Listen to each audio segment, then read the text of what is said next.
I used to be a very typical American Christian. I went to Sunday school when I was a kid. I was confirmed in the church when I was in middle school.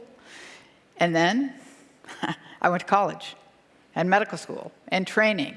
And I bought into the idea that you had to choose between science and spirituality. Now, I was a good person.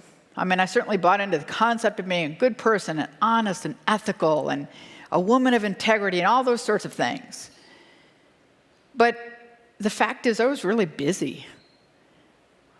I became a wife, a full-time surgeon. I was the director of spine surgery at a big university. And pretty soon I had 4 little kids to take care of. I mean, Jesus to me was one more thing on my to-do list that I knew I was never going to get to. But that all changed one day in 1999 when I died. And yes, I literally mean died. I spent 30 minutes under 8 to 10 feet of water without oxygen at the base of this waterfall. And while I was underwater and dying, I asked that God's will be done. And the minute I asked that, I was immediately overcome with a very, very physical sensation of being held and comforted and reassured by Christ. And he took me through a life review that was like nothing I could have imagined. I was reinserted into every one of the most painful memories of my life. But this time was different. I had a complete understanding of the life story of the other people involved, and I felt nothing but compassion, even for the people who had hurt me deeply.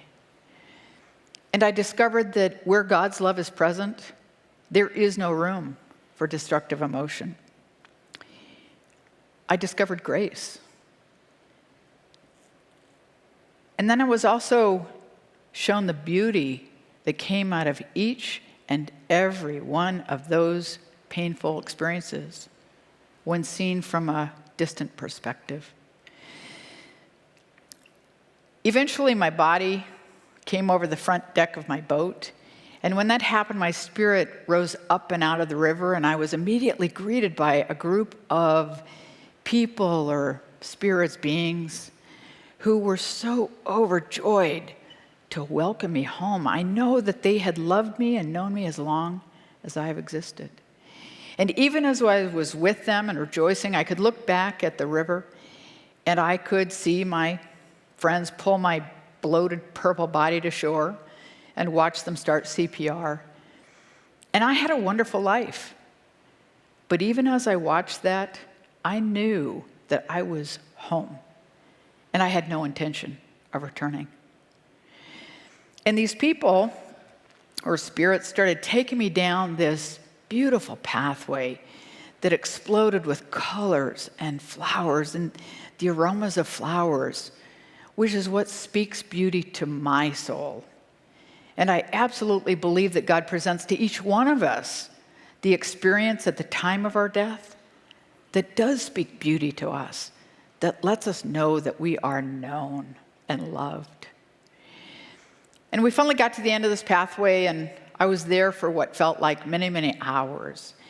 And during my time there, I had a complete understanding of the divine order of the universe, how it could possibly be true that there is a God that is real and present today, knows each and every one of the billions of us on this planet individually, loves each and every one of us as though we're the only ones, and has a plan for each and every one of us and for the world that's one of hope.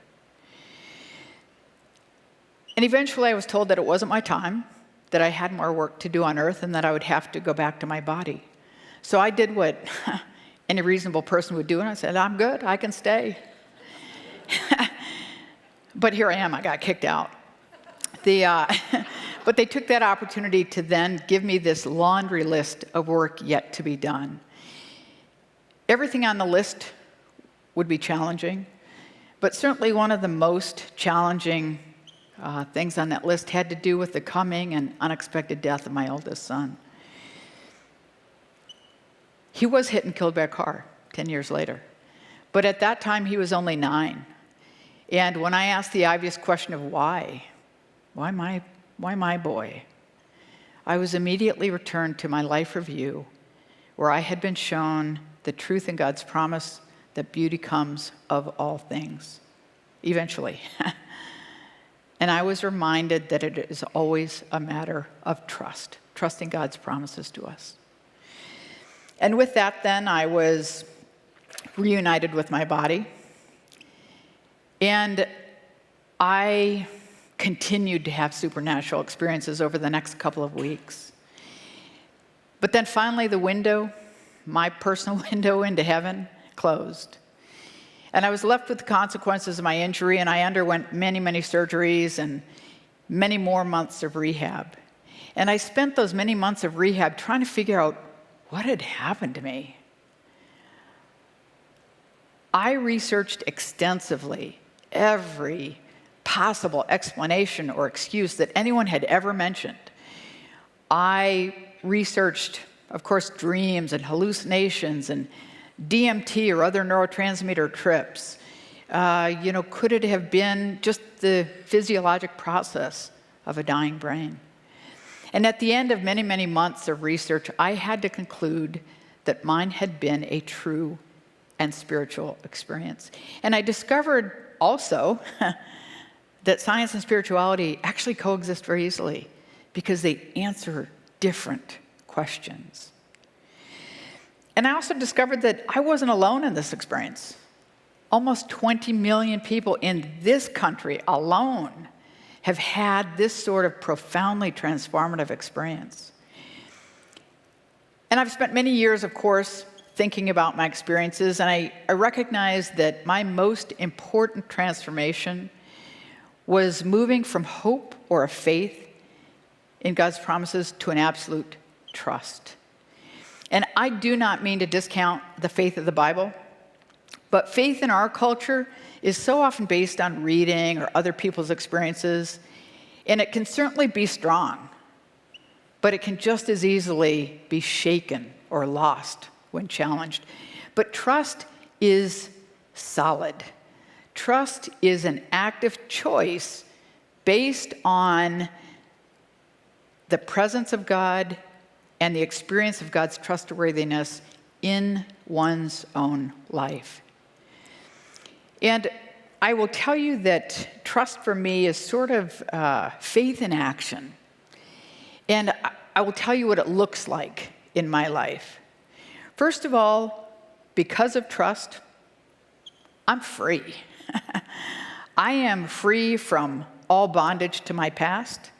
I don't feel guilt. I don't feel remorse, regret for anything I've done or not done. Because I trust that God knows me completely and knows my story, knows my failings. And in that knowledge, through grace, feels nothing but compassion for me. And I also know that I would feel nothing but compassion for people in my past, because if I knew their true story, I too would feel nothing but compassion for them. And so I am free from bitterness, hate, anger, even minor irritation that people have caused me. And I don't have worry or anxiety about my future, because I trust that God has a plan for my life that is one of hope. And I'm certainly not afraid of death. I trust, and actually I will claim to know, that there really is life after death, heaven, whatever you want to call it. And I actually believe that it is the very reality of that heaven that brings context and meaning and purpose to my own life. And what I mean by that is best shown in this next slide. Many of you will see a white cup, and some of you will see blue faces. But if you focus entirely on the cup, you'll miss the context and the meaning provided by the faces. And if you focus entirely on the blue faces, you'll miss the beauty and the purpose of the cup. Now, if you imagine for a minute that that white cup represents our life here on earth, and the blue faces represent heaven, God's people, God's intention, God's love. If you take away that background of heaven, then this white cup of life becomes nothing but potential. So, I'm free from my past. I don't worry about the future. And heaven brings a context and meaning to my life. So what that means is that I am absolutely free to be fully present in every moment of this day. And because I trust all of God's promises, that means that I also trust what the Bible says about God's presence in my life. I trust that God is always present, that there's nothing that can separate me from his love, that beauty will come of all things in its time, and that all things work together for good. So what that does is it allows me to rise above my momentary circumstances and experience joy. It allows me to be free to experience the joy-filled life that I believe God intends for each one of us. And wonderfully, you don't have to die to make this transformation, but you do have to open your heart. And that is why I am here today. Because I want to share my story, but more importantly, I want to challenge you, every one of you, to try to prove anything I've said wrong. Because I know that you can't. And I also know that in the process of trying, your lives will be transformed in ways that you cannot even begin to imagine. So thank you, and God bless you.